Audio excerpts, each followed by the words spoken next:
Dewan Perwakilan Rakyat atau DPR mengingatkan pemerintah agar lebih sigap dalam mengantisipasi resiko penularan virus MERS-CoV yang merebak di Arab Saudi, fokus pada kesehatan jamaah haji. Berikut informasi selengkapnya untuk Anda. DPR ingatkan pemerintah agar lebih sigap dalam mengantisipasi resiko penularan virus MERS-CoV yang merebak di Arab Saudi, fokus kesehatan jamaah haji. Anggota Komisi 9 DPR RI fraksi PKS Neti Prasetyani Aher mengingatkan pemerintah agar lebih sigap dalam mengantisipasi resiko penularan virus Middle East Respiratory Syndrome Coronavirus atau MERS-CoV di kalangan jemaah haji Indonesia. Peringatan ini disampaikan Neti merespon imbauan dari Kementerian Kesehatan Republik Indonesia terkait potensi ancaman MERS-CoV. Ia menekankan pentingnya langkah pencegahan dan pengawasan menyeluruh selama pelaksanaan ibadah haji, termasuk pada saat jamaah kembali ke tanah air. Kondisi ini, lanjut dia, dapat memicu penyebaran penyakit apalagi jika daya tahan tubuh jemaah menurun.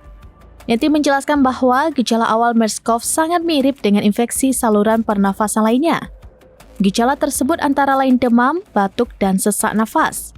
MERS-CoV juga berpotensi menyebabkan pneumonia berat dan kematian pada kasus-kasus tertentu.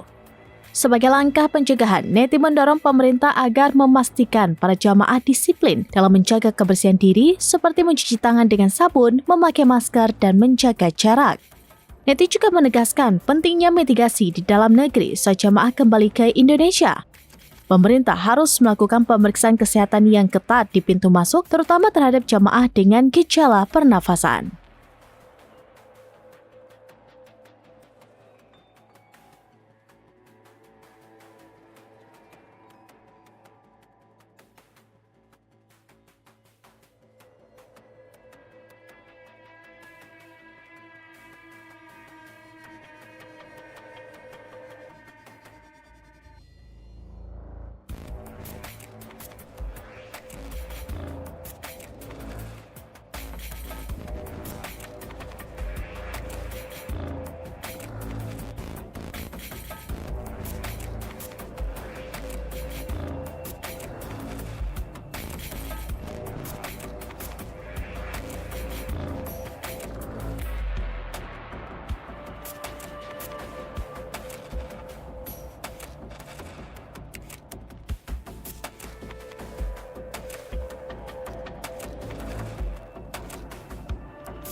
Demikian informasi terkini Syeda Ralun. Saksikan terus beragam informasi lainnya. Jangan lupa like dan share seluruh akun serampinews.com.